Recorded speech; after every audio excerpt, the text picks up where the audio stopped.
Imagine this. You wake up one morning and feel an inexplicable heaviness in your chest, not your own pain, but someone else's. Your mother's anxiety about her job interview next week, your partner's unspoken resentment from a conversation 3 days ago, your friend's financial stress that they mentioned in passing, your coworker's marital problems that somehow became your mental burden during lunch break. You carry it all, like invisible stones in your pockets, weighing you down with every step you take.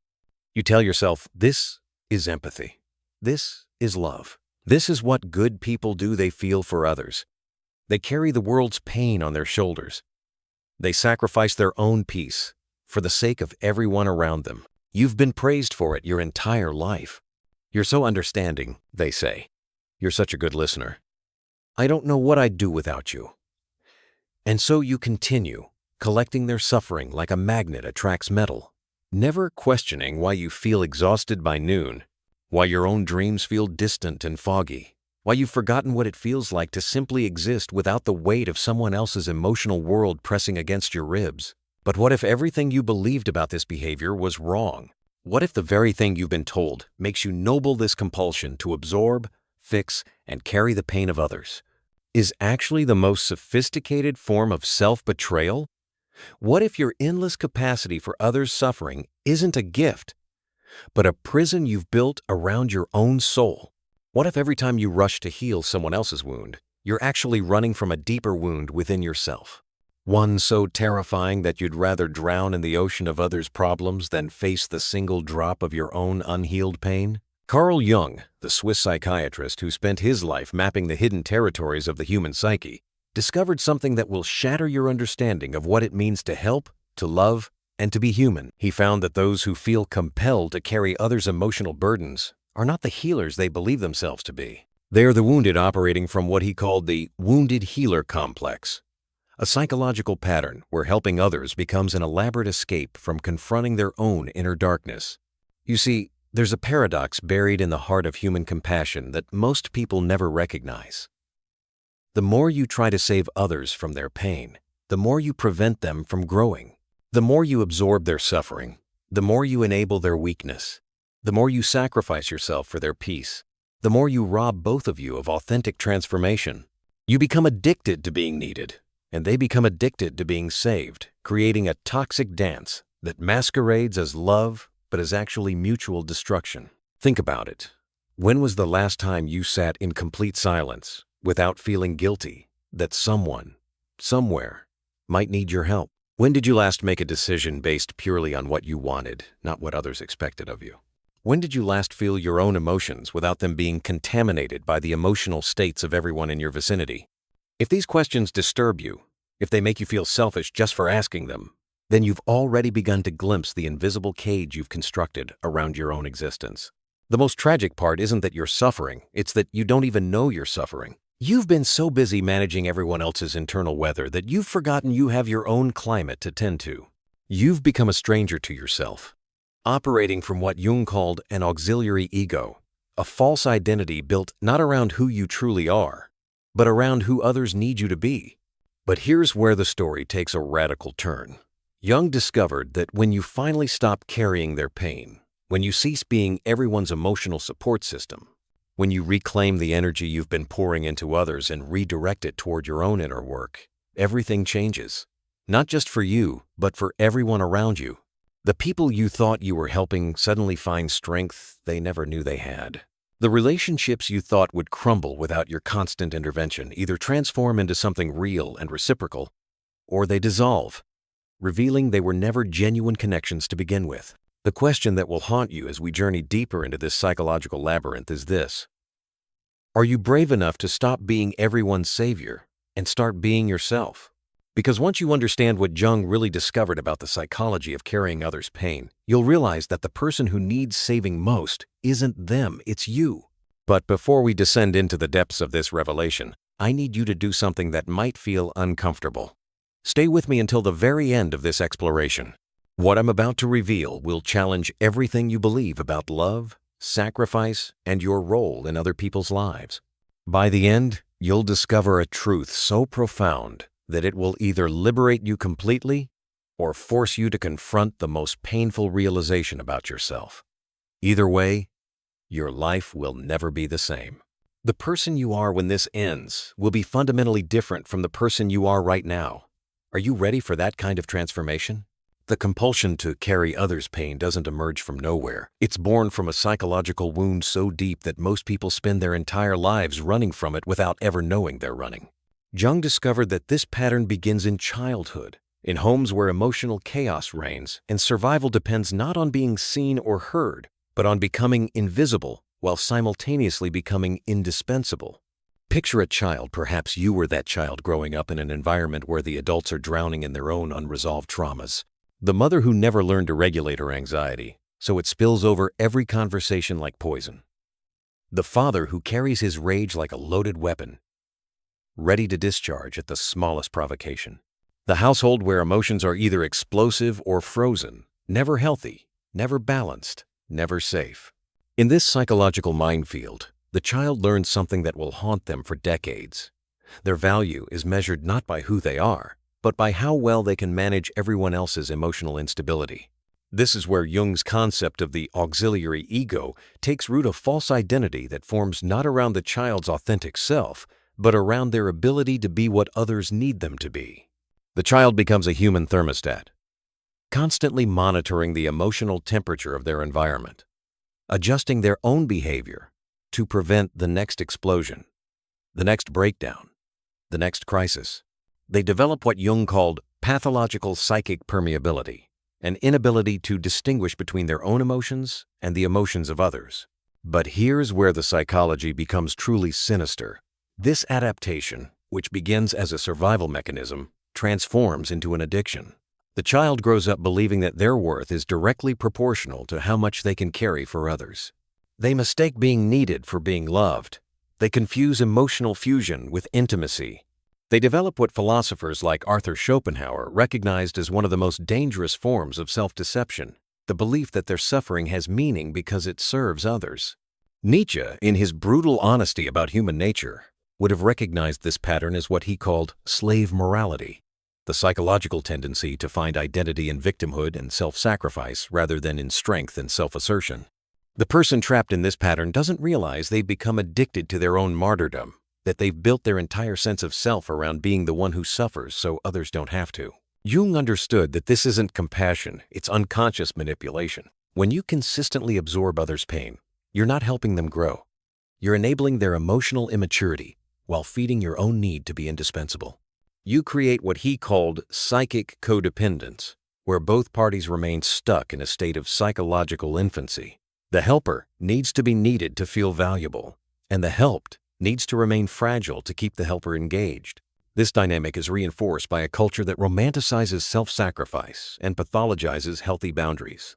We're taught that love means giving until it hurts, that empathy means absorbing others' emotions, that being strong means carrying everyone else's burdens. But Jung saw through this cultural lie. He recognized that true strength comes not from carrying others, but from becoming so psychologically integrated that you can be present with their pain without drowning in it.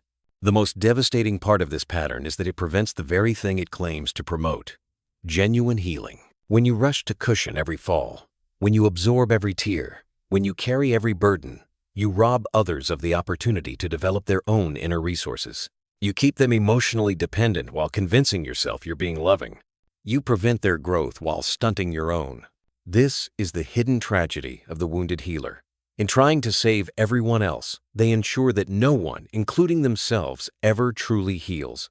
What happens when you spend decades living as an emotional sponge is nothing short of psychological catastrophe, but it's a catastrophe that unfolds so slowly, so subtly, that you mistake it for virtue. You wake up one day in your 30s, 40s, or 50s and realize you've become a ghost haunting your own life. You know everyone else's desires, fears, and dreams with crystalline clarity. But if someone asked you what you want, what you fear, what you dream of, you'd stare at them with the blank expression of someone who's forgotten their own language. The neurological reality is devastating. Your brain has literally rewired itself around other people's emotional states. Neuroscientists have discovered that when you chronically absorb others' emotions, your mirror neuron system becomes hyperactive while your own emotional processing centers atrophy. You develop what researchers call empathic overarousal, Your nervous system is constantly flooded with stress hormones, triggered not by your own experiences, but by your interpretation of others' experiences. Your body is fighting battles that aren't yours, releasing cortisol for wars you never enlisted in. But the psychological consequences cut even deeper. You develop what Jung recognized as identity diffusion, a state where your sense of self becomes so entangled with others that you literally don't know where you end and they begin. You feel guilty for being happy when someone in your orbit is sad. You feel anxious about decisions that have nothing to do with you. You experience phantom emotions, anger that isn't yours, sadness that belongs to someone else, fear about problems you didn't create and can't solve. The most insidious part is how this pattern becomes self-perpetuating through what cognitive psychologists call confirmation bias in relationships. You unconsciously gravitate toward people who need saving because being needed feels like love to you. You attract the emotionally immature, the chronically dramatic, the perpetually helpless, not because you're unlucky, but because your wounded psyche recognizes theirs. You're not helping them.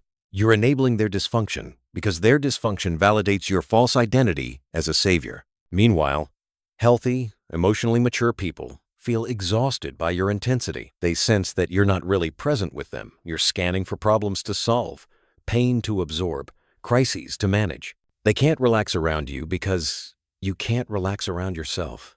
Your hypervigilance to others' emotional states creates an atmosphere of artificial urgency, where every conversation becomes a therapeutic session and every silence gets filled with your anxiety about what others might be feeling. The cultural programming makes this worse.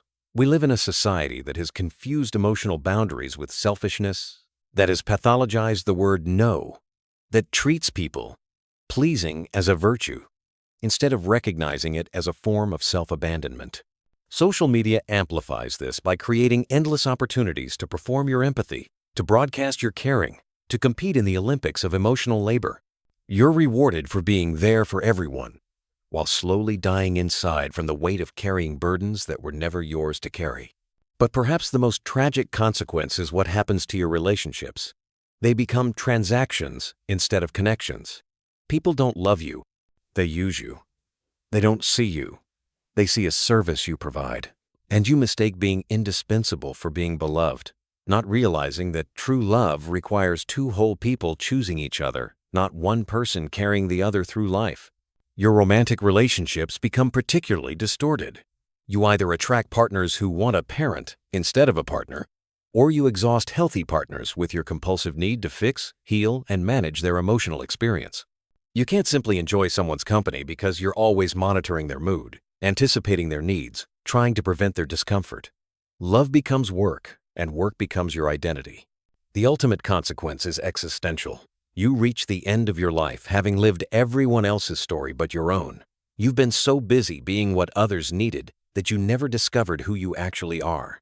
You've given so much of yourself away that there's nothing left to give, and ironically, this is when people start abandoning you, because an empty vessel has nothing left to offer. But here's where everything changes, where Jung's most radical insight becomes your path to liberation. The rebellion against carrying others' pain doesn't begin with grand gestures or dramatic confrontations. It begins with a single terrifying question that will shake the foundation of everything you believe about yourself. Whose pain am I actually feeling right now?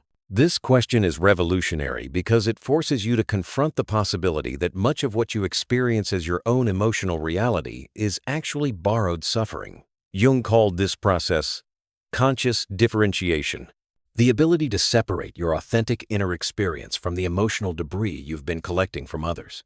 It's like cleaning a mirror that's been covered in dust for so long, you forgot what your own reflection looks like. The first step in this rebellion is what Jung termed radical self-questioning. You must become a detective of your own psyche, interrogating every emotion, every impulse to help, every surge of anxiety about someone else's well-being. When you feel overwhelmed by someone's problems, pause and ask, is this feeling actually mine, or am I absorbing their emotional state? When you feel compelled to give advice, to fix, to rescue, stop and question, am I trying to help them, or am I trying to avoid something in myself? This is where the rebellion becomes uncomfortable, because you'll discover that much of your empathy is actually avoidance. You've been using others' pain as a distraction from your own unhealed wounds. Every time you rush to comfort someone else's tears, you're running from your own unspoken grief. Every time you absorb someone else's anxiety, you're avoiding the terrifying task of sitting with your own fears. The historical examples of those who broke free from this pattern are instructive. Jung himself went through what he called his confrontation with the unconscious, a period where he stopped trying to be everyone's healer and turned inward to face his own psychological darkness. He discovered that true healing requires what he called holding the tension of opposites, being present with pain without trying to fix it, feeling compassion without absorbing suffering, offering support without taking responsibility for outcomes. Viktor Frankl, who survived the concentration camps, understood this principle deeply. He realized that suffering becomes meaningful not when we try to eliminate it for others, but when we take full responsibility for our own response to it. He wrote, "Everything can be taken from a man but one thing, the last of the human freedoms to choose one's attitude in any given set of circumstances." The practical rebellion begins with setting what Jung called conscious boundaries, not walls that keep love out, but clear definitions of where you end and others begin. You learn to say, "I see that you're in pain, and I care about you, but I cannot carry this pain for you." You discover that true compassion doesn't require emotional fusion. It requires presence without absorption. This is counterintuitive because you've been conditioned to believe that love means sacrificing yourself. But Jung discovered that the opposite is true. You can only truly love others when you're firmly rooted in your own identity. When you stop being a chameleon adapting to everyone else's emotional needs, you become a lighthouse, steady, reliable, offering guidance without losing your own foundation. The rebellion also requires you to disappoint people, and this might be the most difficult part. When you stop being everyone's emotional support system, some people will accuse you of being selfish, cold, or uncaring. This is their fear, speaking the fear of having to develop their own inner resources. Your refusal to carry their pain forces them to either grow or find another emotional crutch. Either outcome is healthier than the codependent dance you've been performing. And now we arrive at the most profound and disturbing truth that Jung discovered, a revelation so powerful that it will either liberate you completely or force you to confront the deepest lie you've been living. Here it is. You were never actually helping anyone. You were preventing them from becoming who they were meant to be. Every time you absorb someone's anxiety, you rob them of the opportunity to develop their own coping mechanisms. Every time you rush to solve their problems, you reinforce their belief that they were incapable of handling their own life. Every time you carry their emotional burdens, you sent them the unconscious message that they were too weak, too fragile, too broken to face reality on their own. You thought you were being compassionate, but you were actually being patronizing on the deepest psychological level. This is Jung's most devastating insight. The wounded healer doesn't create healing, they create dependency. They don't save people, they keep them trapped in emotional infancy. The very behavior you thought made you noble was actually a form of unconscious cruelty, a way of keeping others small so you could feel big, keeping them broken so you could feel needed, keeping them weak so you could feel strong. But here's the paradox that will reshape everything you understand about human relationships. True compassion requires the courage to let others suffer. Real love means allowing people to face their own darkness, make their own mistakes, feel their own pain, and discover their own strength. This isn't abandonment, it's faith. Faith in their capacity to grow, to heal, to become whole without your intervention. When you finally stop carrying others' pain, something miraculous happens that Jung called the individuation of both parties. You begin to discover who you actually are beneath the false identity of the savior. You reclaim the energy you've been pouring into others and redirect it toward your own psychological development. You start to feel your own emotions, not borrowed ones, not absorbed ones, but authentic feelings arising from your own authentic experiences. And the people around you? They either rise to meet their own potential, or they drift away in search of their next emotional enabler. The relationships that survive this transformation are the ones that were built on genuine love rather than mutual need. The ones that dissolve reveal that they were never real relationships. They were transactions where you provided emotional services in exchange for feeling valuable. Jung understood that this process of individuation, becoming fully yourself, is the most important work you can do, not just for yourself, but for the world. When you stop being a false savior, you become something far more powerful. a model of what it looks like to be psychologically whole. You show others, through your example, that it's possible to be compassionate without being consumed, to care without carrying, to love without losing yourself. This is what Jung meant when he talked about conscious differentiation, the ability to be fully present with another person's experience without making it your own. You can sit with someone in their pain without absorbing their pain. You can offer support without taking responsibility. You can love without losing yourself in the other person's emotional reality. The ultimate truth is this: your job is not to heal the world. Your job is to become so completely, authentically, unapologetically yourself that your wholeness gives others permission to discover their own wholeness. When you stop trying to save everyone else, you create space for them to save themselves. When you stop being their emotional crutch, you force them to discover their own strength. When you stop carrying their pain, you allow them to transform that pain into wisdom, resilience, and genuine personal power. This is the final liberation that Jung offered. The understanding that the highest service you can provide to others is to become fully yourself. Not the self that adapts to everyone else's needs, not the self that sacrifices its own truth for the comfort of others, but the self that is so deeply rooted in its own authentic being that it becomes a lighthouse for others who are still lost at sea. The person who stops carrying others' pain doesn't become cold or selfish, they become real. And realness, Jung discovered, is the most healing force in the universe. When you stop pretending to be everyone's savior and start being genuinely yourself, you give everyone around you the greatest gift possible, the example of what it looks like to be free. So the question that remains is not whether you can afford to stop carrying others' pain. The question is whether you can afford to keep living as a ghost in your own life, whether you can afford to reach the end of your days having never discovered who you truly are beneath the mask of the eternal helper. Your liberation is not just about you, it's about freeing everyone you love from the prison of your need to save them. When you finally choose yourself, you choose everyone. When you stop carrying their pain, you give them back their power. And in that moment, everything truly does change.